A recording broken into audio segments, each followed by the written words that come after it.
Good morning, I'm Lorena Walker and you're listening to Strong Voices. The Aboriginal and Torres Strait Islander Suicide Prevention Evaluation Project is assessing the effectiveness of existing suicide prevention services and programs. The Northern Territory and Western Australia have some of the highest wages in the world, but also have some of the highest rates of poverty. Joining me on the show today, I talked to Aboriginal rights campaigner and community consultant Gerry Georgatos. He joins us on the program. Good morning, Gerry, and welcome back onto the CAAMA Network.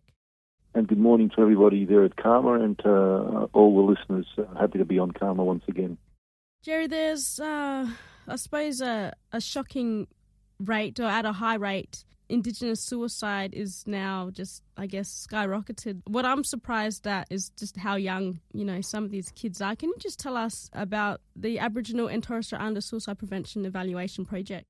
Well, Lorena, it's a moral abomination that we live in, a moral abomination when children as young as 9 years of age are taking their lives. In the last year, we've buried an 11-year-old, 12-year-old, 13-year-old, 14-year-old, 15-year-old, 16-year-old, 17-year-old. It's a narrative of human suffering and misery, and I stay up at night, after having stared into the eyes, mothers, of fathers, of grandmothers, grandfathers, of siblings, of community. And it is a humanitarian crisis. For Australians in general, the suicide rate numbers have been going down. But when we disaggregate from the collectivized data, Aboriginal and Torres Strait Islander people are the first peoples of this continent, First Nations people, whether they're children, whether youth, whether adult, the numbers have been going up. So we've got this horrific disparity that's not visible, the extent of such a disparity in most of the world nations, but it is here in Australia, an affluent nation. So it should be the pressing issue of our time. With the suicides come the attempted suicide, 20 to 30 attempted suicides for each suicide. 1,000 people usually ideate suicide per day, it is estimated. There's a community distress, the social ills. We've got a racialized narrative of human suffering. That needs to be addressed.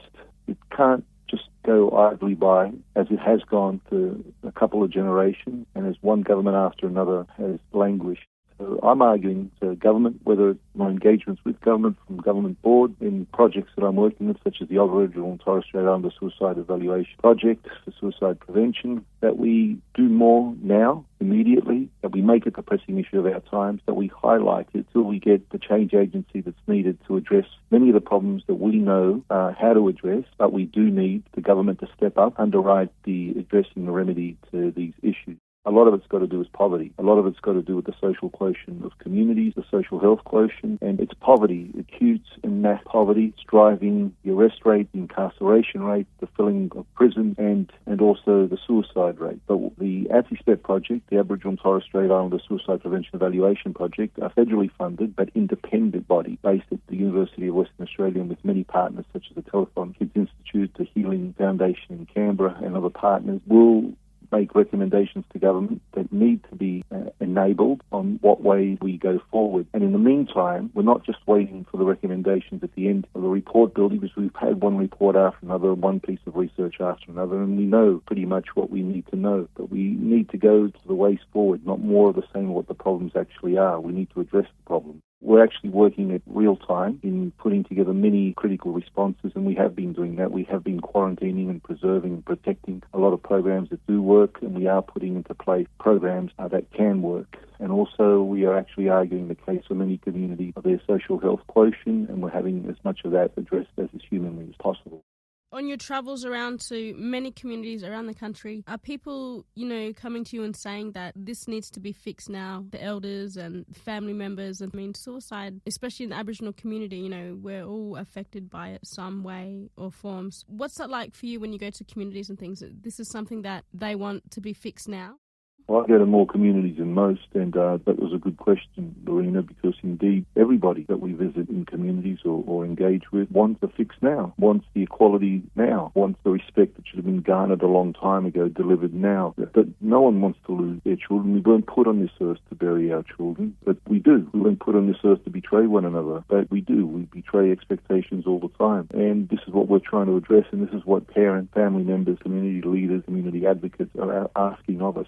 And the stakeholders too, who work in the suicide prevention space, who work in the health space, the medical services, all of that. They're all making the same ask, and it's a reasonable ask, it's a logical ask, it's one that in a rightful nation of human rights and social justice, of equality, that we should be demanding. What we have in this country, the 12th largest economy on the planet, is an inequity that's not visible in any other country in terms of disparity. I said the other day that of all the middle and high income nations with a recent colonial oppressive history, Australia has the widest divide of its measurable indicators between First Peoples and the rest of the nation. Australia is one of the most affluent nations on the planet, fourth largest economy, and yet we have the widest divide of our First People in terms of measurable indicators and the rest of the nation, where the crux of all this lies. I've also been arguing recently that we've also got to move a lot of the research and the focus away from this examination of the oppressed, of the victim, of those who have been hit hard, and move it on to the oppressor. We haven't actually done that. Researchers, academics, experts focused on the oppressed, and in some ways many manifest that as if the oppressed are now the problem. The oppressed are never the problem, and never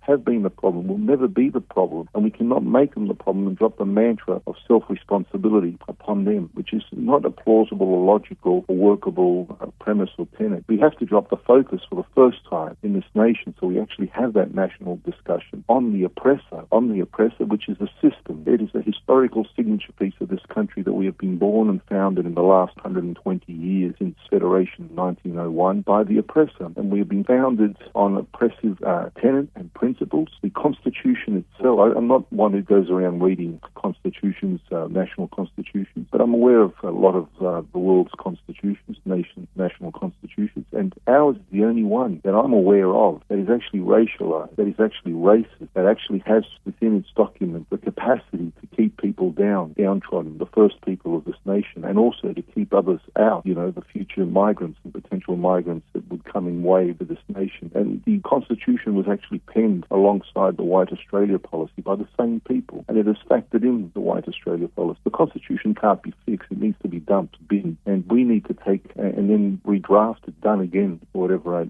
with a multicultural aspect from a humanity perspective, and that wasn't how our Constitution was put together, and it's part of the inherent problems that we actually have today that racialize and alienate and marginalize people. And racialization is a violent layer of racism. Racialization is racism. If you have racialization in a nation, you have reduced humanity and you have racism. And this is why we had for so long apartheid practices, segregation, stolen wages, a stolen generation, and so forth. And it now continues in other policy forms. We haven't removed ourselves from those origins of thinking that still wash through generation after generation in terms of stereotypes and prejudices and biases. And, have led, for instance, to the Northern Territory intervention, have led to this demand that there's a forcible closure of communities or closure of communities and relocation of peoples, have led to the degradation of one homeland community after another, generation after another, and second and third quality of existences for peoples living in those communities, which are all the communities of First Peoples and do not have the equivalency of services and the social health quotient that non-Aboriginal communities have in this country. That's racialization, that's racism, that's oppression, that's the oppressor, and our focus needs to shift to the oppressor in terms of research and discussion so we can have that national conversation, so we can articulate tenets and principles and understanding so that all Australians can move away from oppressive behaviour and from their misjudgments and misunderstandings and the damage that all this does and the impacts, and not to keep them hostage to their racism, not to keep them hostage to some white guilt, but to free us all from it, in the name of humanity, in the name of people, in the name of inequality. That's the key tenet that will change everything and radically reduce, for instance, the suicides, the attempted suicide, social disparity in the social health quotient, at least a parity between the First Peoples of this continent and the rest of the population. And Australia has no excuse, like many other poor nations have, for this disparity. And we have the widest disparity, wider than even the poorest of the nations on this planet with the recent colonial oppressor history. In the meantime, ours is to identify the ways forward, to identify what communities need support and resources to actually deliver 24/7 prevention, postvention, and intervention in terms of suicide. Just thinking about it, these are people's lives, and like you're saying, as young as 11, there was something that I also read, you also caught up with the NAIDOC 2015 Person of the Year, Rosalie Kunoff-Monks. What she had said, I was just reading it, she says that the assimilation process has failed to the extent that people are taking their own lives because they have been made to feel second class. That's right, Lorena. Rosalie Kunoff-Monks, the Aotearoa NAIDOC Person of the Year, but she's many more things than that. She's just an incredible human being of wisdom-laden stature, and it's a profound experience for me to be able to call her a friend. Rosalie and Nala, her daughter, who usually travels with her, and the legacy they're leaving, the granddaughters Amelia and Ruby. But Rosalie, someone of great wisdom, and I personally invited her to the round table in Darwin, and I much appreciate the fact that she flew directly from Adelaide after receiving the honour of the NAIDOC Person of the Year to Darwin to attend table, and she contributed worldly, wisely and profoundly. And as I've said already, what we need to look is actually at the system, at the oppressor, at the policy making of the oppressor. Rosalie delivered it in a nutshell when she said that the assimilation process has so far failed. Assimilation is indeed, Lorena, part of the oppressor's tool, part of the oppressor's systemic laws that have damaged this nation so profoundly, damaged black consciousness, damaged white consciousness, and for black consciousness made identity a liability, historical and contemporary, and for white consciousness, wrapped it all up with blame and or guilt. But the assimilation process has so far failed, as Rosalie said, failed to the extent, as she said, that her people are taking their own lives because they've been made to feel second class. They've been made to feel less than human, or less human than the rest of Australia. As Rosalie said, just give us back our responsibility, or our right to responsibility. And as she noted, she guarantees that within a decade, and I agree with this is what I've been arguing, it will not take long. If you give people their equality, you will have people navigating the two cultural settings that we actually have now on this continent, and without, diminishing one or the other. But the oppressor for so long, and governments one after another in their policy making, have tried diligently, disturbingly, to diminish the high cultural content of Black Australia, of First Peoples, of the First Nations peoples of this continent. That has made their identity a liability. That has hurt psychosocially. That has damaged them, disempowered them, and to the point that when identity is stripped at a psychosocial level, it comes to self-worth, and people are taking their lives because of that. And that does mean that they are taking their lives because of racism. And racism is part of a cesspool of ingredients in terms of causality that's leading to this humanitarian crisis, as I described, where not just 1 in 20 of all Aboriginal and Torres Strait Islander people are taking their lives by suicide. That's the death rate in this country, 1 in 20 by suicide, a horrific rate in itself. From a racialized lens, one of the highest in the world. But according to my research, it's as high as 1 in 10 are taking their lives by suicide. And that's a humanitarian crisis, catastrophic, genocidal. And when we couple that with premature death, when we couple that with unnatural death, when we couple that with people, in the Kimberley, for instance, 1 in 3 of Aboriginal adult males will more than likely be dead by 45, when the life expectancy for an Aboriginal adult male in the Northern Territory is 52 years of age. We have a catastrophe at hand. We have a genocidal crisis. We have a humanitarian crisis. We need to just let people be free. We just need to move away from the mortar that is racism, that, brick by brick is building up this custodial experience, what many people feel who are First Peoples in this country, that they are at the whim of an oppressor, and we have to study that oppressor, and we have to study that oppressor out of existence, because the problem is the oppressor.